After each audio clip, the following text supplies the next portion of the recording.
Flip Top Aspacan 3. Nandito pa rin sa Amphi Garden / Mars Garden. Dalawang venue kasi sila na magkakabit na parehong pangalan nila ginagamit. Kaya sinasabi ko parehong pangalan lagi na may slash.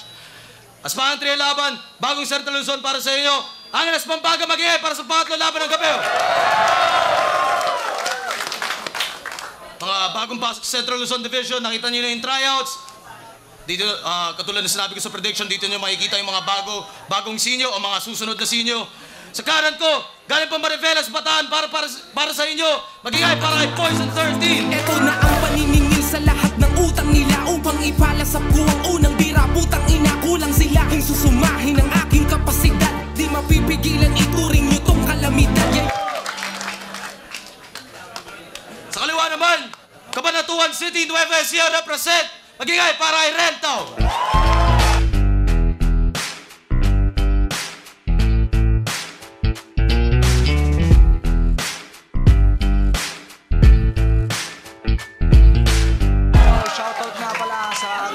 Cabanatuan, tsaka sa mga kasama namin bumiyahe kanina.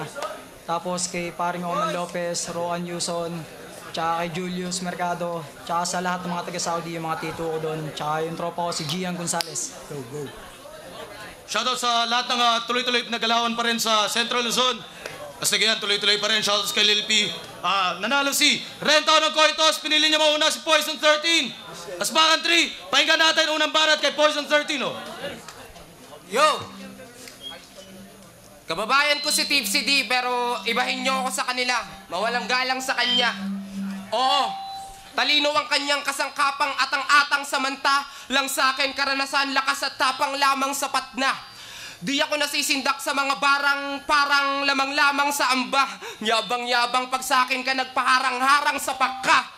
Kaya sige, sabat pa, ramaranasan mong magulpi, o. Kaya naman ay mabangasan, grabe ultimo. Lahat ng mga maangasan at masapul nito pag binagyo ng multi ko sa lanta. Dahil para nyo lamang nilaban ng tsunami sa balsa. Ano ba talagang pakay mo kay Poison 13 nang palamunin o dagdagan ng bulate sa tiyan niya? Sa numerong 13 ka sumugal, gago, wag kang umasa sa tsamba. Kaya mag-back out ka na lang para mo ng awa kasi talagang wala akong awa sa lampa. O ano, kupal? Sarap ba? Nagpapainit pa lang ako, baka akala mo sagad na. Puta, mababatelo sa kanta, punyeta kahit saan pa. Basta lahat ng mga magiging laban ko, aakalain yung battle na rin ni Looney sa ganda. Ganun ang tunay na battle, MC Tol. May punches na malaipo, taktikang matalino, lamang ang makagagawa at ang tawag ko doon, multi-Dempsey roll. Kaya di ka na dapat sumabak sa flip-top, na natili ka na lang sana sa World War. Dahil babaon ka lang sa malalalim at mabibigat na barang parang nilibing kita sa hukay matapos tabunan sa pamamagitan ng gold bar. Kaya bastard na tangang, nagnanais makilala sa pangalan, hindi dapat nagsuot ka na lamang ng nameplate o kaya nag-placard ka na lang. O, teka, easy ka lang. Oo, easy ka lang. Di naman kasi ako si Tipsy na may taste sa kabattle dahil para sa akin, ultimo hard matabang. Natalo mo ako ng tryouts. Gago, di pa ako wild noon, pero wild na ako ngayon. Nagpapaka-wild ka lang doon dahil ang totoo, hanggang wild card ka na lang. Kaya tagilid na lagay mo sa akin ngayon na parang titing paleng. Pangalan ko naman ngayon ang aking patiting ka rin, kaya wag ka magtigas-tigas ng tigas na mukha mo. Mukha ka lang titi, pero di ka natitigas kahit piliting gawin. Balita ko, 4 minutes daw yung rounds mo. Pero dapat mong isipin pa rin na kapag ako na ang bumanat, di na kayang pigilin pa men. 4 minutes lang yung sa'yo, pero yung sa'kin, forever mong iindahin. Oo, may forever, baka bitter ka rin.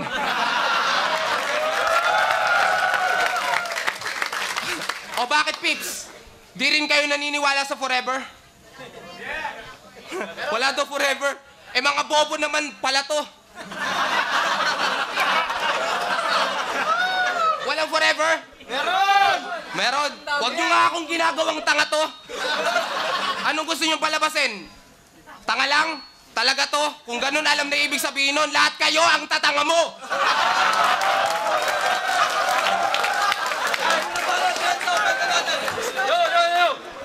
Yo, yung mga nasa gilid, easy lang, pakinggan natin, oh. Yo! Sabi niya, siya daw si Ipo. Aabutin daw akong death roll. Di yan totoo, pre. Tawagin mo akong Agent Tate, tinalo ka na kasi. At sabi pa niya, sa multi niya ako'y masasalanta. Halaman ka, ikaw'y malalanta. At eto na. Yo, eto na ang pinakahihintay ko. Yung dumating yung oras na to. Yung oras na to. Patay ka na ngayon kasi oras mo na to. Sa mga di nakakaalam, nung tryouts, tinalo ko na to. At eto ka na naman. Sa akin ka pa ulit bumangga. Wala ka talagang dala. Di na nga sikat si Ate Guy, kaya wala nang himala. At bakit ka nga ba nakalusot sa pagsasala? Sir Arik, ba't hinayaan mo itong makapasok? Ito ay tirang bahala. Kasi nga, nung tryouts, lahat ng mga paandar niyan, madaling gamitin. Parang sasakyang otomatiko. Ngayon nasa liga na tayo. Lahat ng tira mo't galaw, checkmate kauto, matiko. Wala pa rin nagbago. Dito pa rin ang venue sa Pampanga, Balibago. Pero sa akin, ikaw ay lulumain kahit parehas tayong bago. Pero yung laban daw na to, kanyang napaghandaan. Kasi di ka naman dating ganyan. Lumipas lang ilang buwan, mas lumaki pa ang iyong katawan. Eh, ba't nagpalaki ka ng katawan?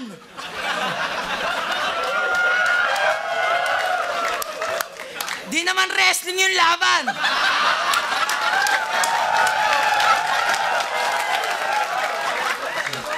Pero mas pabor pa rin sa akin yan. Dahil lumaki ang aking patamaan. Katawan mo nga ay bato-bato, yung muscle umabot sa mukha mo. At tingnan nyo, mas dumami yung kanto. Pero dumami rin yung kamukha mo. Sample, sample. Sample. Diego lang ng bubblegum. Pansin nyo, hawig niya hanggang bagang. At punyeta ka? Ang lakas mo bang magpakaba? Oo, ang lakas niya talagang magpakaba. Ang lakas niyang magpakabaho. Di ka ba marunong maligo? Ngayon, papaulan lang kita ng mga bara kung malaaraw ang init na pag dumampi sa balat mo, lapnos, pumupunit. Yung mga linya ko ng daan, sige, subukan mo kung harangan nang mas lalo kang masaktan. Kasi nga, sasakyang panlupa ka lang, sa barko to bumangga, at di ka ba nakakahalata? Mula nung tryouts hanggang ngayon, di ko sa'yo nakuhang tumingala. Kasi nga, masyado kang mababa. Yung height mo, pambata.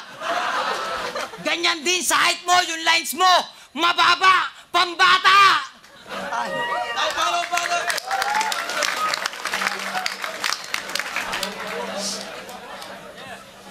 Yo! Lines ko, pambata.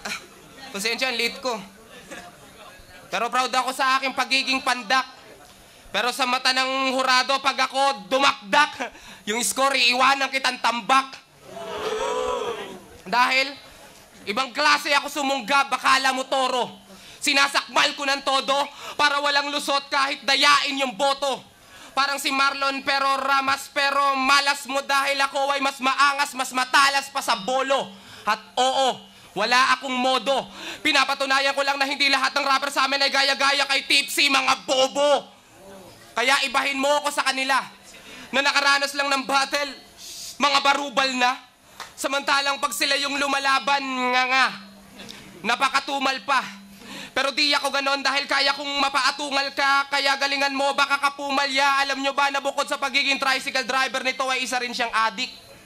Kaya napakakupal niya. Nagte-text tong kumag na to sa akin, ang ganda pa ng topic niya. Sabi niya, pre, gumagamit ka ba? Sabi ko, sir, ng ano? Di ko mag-get. Sabi niya, alam mo na yon, matik na. Yung puti, ano ka ba? Natural lang sa hip-hop industry yon. Bakit para yatang nagpapanik ka? Pasensya na, ha? Wala ko diyang ideya. Pero shoutout sa Pidea. Hayop ka rin tao, adik ka!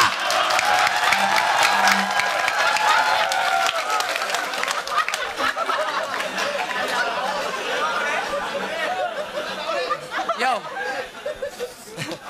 Kung ikaw, kailangan mo yon para mas lumakas ka, pues hindi ako. Biruin mo, hindi ka naman natutulog, pero bakit amoy bagong kising yung hininga mo? Daig mo pa yung iPad ko. Kasi kahit lowbat ka na, tutugtog ka pa rin magdamagayan pruwebo, kitang-kita sa iBag mo. Kaya malabo kang bangungutin, Rentaw. Kasi hindi mo naman nararanasang managinip.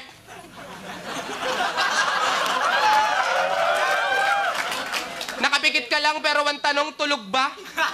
Mas madalas ka pang magtulog-tulugan kaysa kumain tapos lagi mong dahilan busog pa. Ang tatabanan ng buto mo, Rentaw, durugistang-durugista ka na, pues ngayon durog ka. Ay, anak ng butiking taga-Kabanatuan, yung cheekbone mo nakalitaw pero yung pisngi mo lubog na. Huwag mong sabihing asset mo yan. Yan, asset? Eh mukhang gusot-gusot na basahan na yung mukha mo, ang pangit. Dapat yan tinatapak-tapakan at minamantsahan na lang. Asset, tanga, ang tunay na asset nasa inyo, minamantsagan ka lang.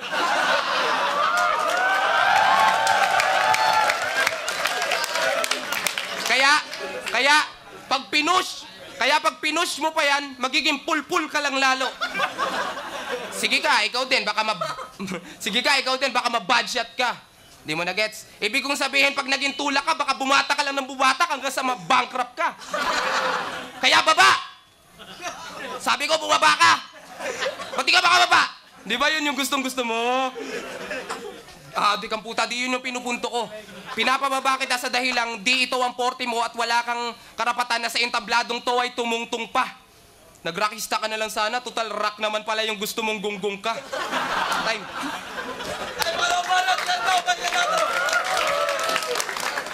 Yo! Sabi niya, tricycle driver ako. Oo, totoo. Hindi kita isasakay. Disable ka, gago. Tapos 8 pesos lang ibabayad mo? Ang mahal na ng gasolina, gago! Yo!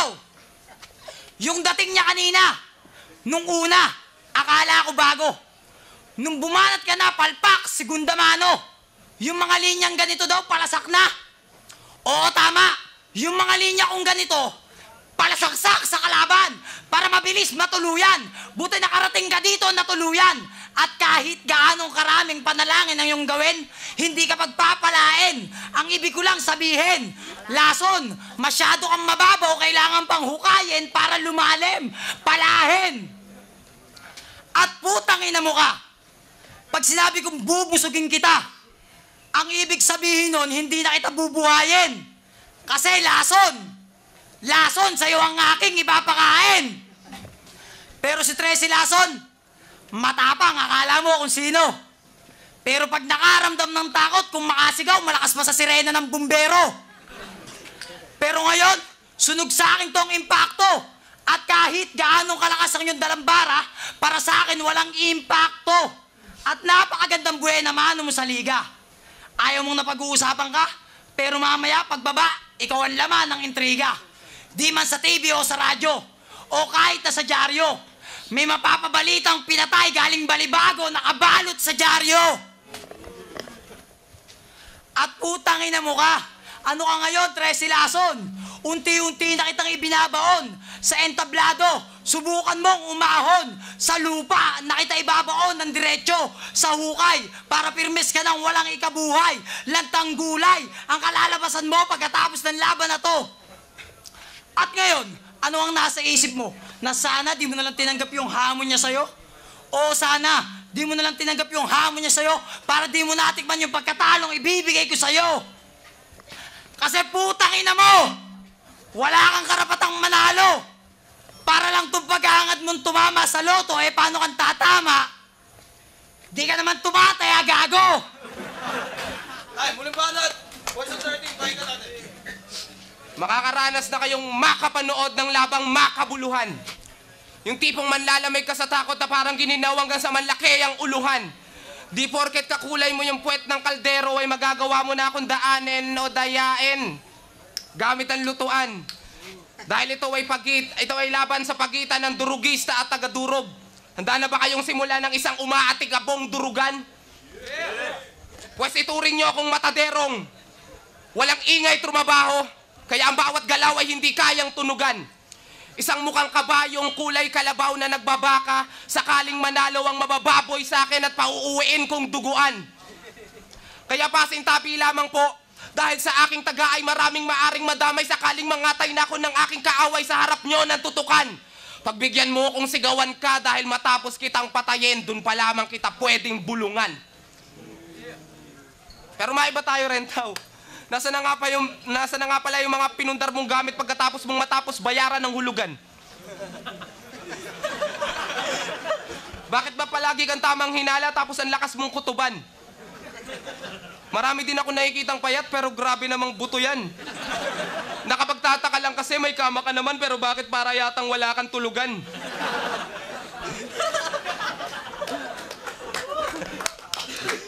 Yo, alam mo, di ka tataas niyan. Paano ka tataas niyan kung kailangan mo nang dumampi ng bibig mo sa tuter bago bumuka? Paano ka tataas niyan? Kung mas inuuna mo pang humigop kaysa bumuga. Paano ka tataas niyan? Kung sakaling yung hinaasam mong pagkakataon ay biglaang sumulpot. Yung pinapangarap mong bituin, paano mo susungkitin kung mas gusto mo pang sumundot? Alam mo, nakakalibang ka sana.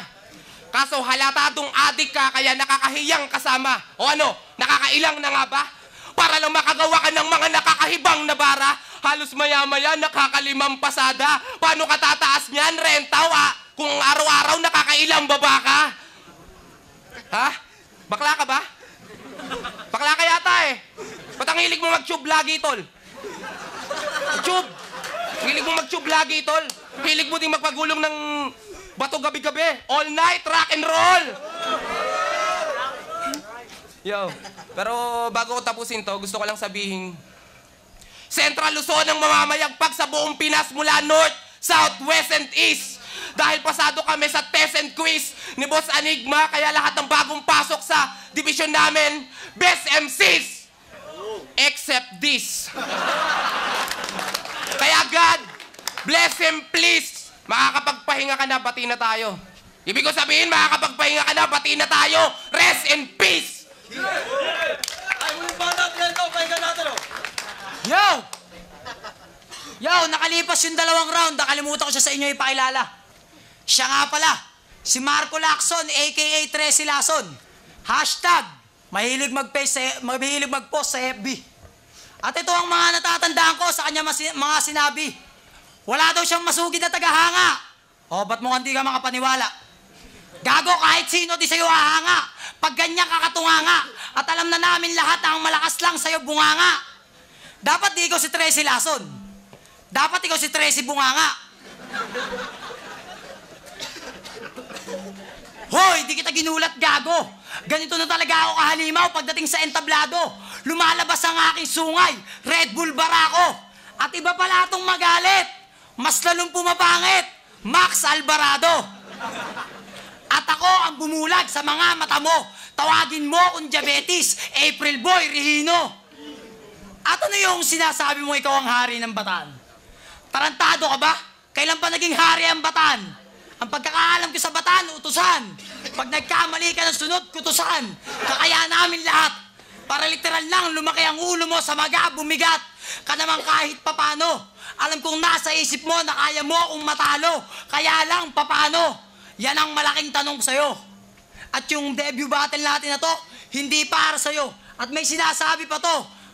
At panalo o talo, talo o panalo, isa lang daw sa mga salitang yon ang maaari niyang makamit. Pero pag nagkaroon daw ng tabla, ipapalo niya sa akin, masyado pala itong manakit. Gago, hindi magkakaroon ng tabla dahil talo. Ang ibibigay ko sa'yo kahit paano meron kang makamit. Yun nga lang masakit. At pinatay ko na to sa isang puto ko. Ninoy Aquino. Akin na siyang tinuluyan. Lahat tayo maglalamay. Walang tulugan. Herman Moreno. Ganyan ang gagawa ng litanya. Maganda. Kung napakinggan lahat ng salita niya, pangit kamukha niya. Ay, nanda pa yun, para sa lahat niya, Yo, Flip Top, Aspakan 3. Grabe yung laban na yun. Poison 13 ng Mariveles Bataan versus Rentaw ng Cabanatuan City. Flip Top again, sa pambes para sa kanila ng pareho. Ang boto, 5-0 para kay Poison 13. Satos kay Rentaw. Yo. Yo, shoutout sa grupo kong Kira, kay Say ng World War, kay Metallica ng Sunugan, kay Asteris at Perfecto. Shoutout din sa group sa Beat Pro, kay Boss Jan Ege, saka kay Ate Hazel ng Dubai. Ayun. Maraming salamat. Ang laban, Rentao siya kay Poison 13. Round 1 binigay ko kay Rentao, 2 and 3 kay Poison 13. Tapos mas gusto ko yung content niya, yung flow siya kay delivery. Yun. Balaki the pricing, Gatillo. All 3 rounds, okay ang pinakita at malakas naman ang ginawa ni sino yung dito? Si Rentao. Pero mas natripan ko yung creativity at yung style ni Poison 13. Walang dudang pinaka-cute pa rin sa 3GS. Binoto ko si Poison 13. Yung round 1 nila medyo tabla. Pero mas habang tumatagal, round 2 and 3, nakikita nyo mas dominante si Poison 13. Hindi ko lang alam kung si Rentao nagpi-freestyle or halong freestyle and rated. Pero props sa ginagawa niya. Kaya boto ko Poison 13. Shoutout kay Boss Kila 28. Ayun, sa inyo, binoto ko si Poison 13 kasi round 1 medyo dikit pero lamang na konti talaga si Poison 13 tapos 2-3. Parang basic kasi yung ginagawa ni ni Rentao. Yun, nilamangan naman siya doon ng multi ni Poison 13. Pare sila halos ng bilang ng punchlines pero ang kinalamang ni Poison 13, yun nga, flawless yung deliver dahil sa multis.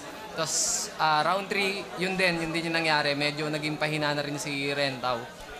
Ayun, Poison 13, 2 rounds and a half. Ilaya Cartel, Iron in the Scouts. Boto ko Poison 13. First round kay Rentao, tapos round 2 and 3 kay Poison 13 kasi yung consistency ng delivery niya at saka yung content.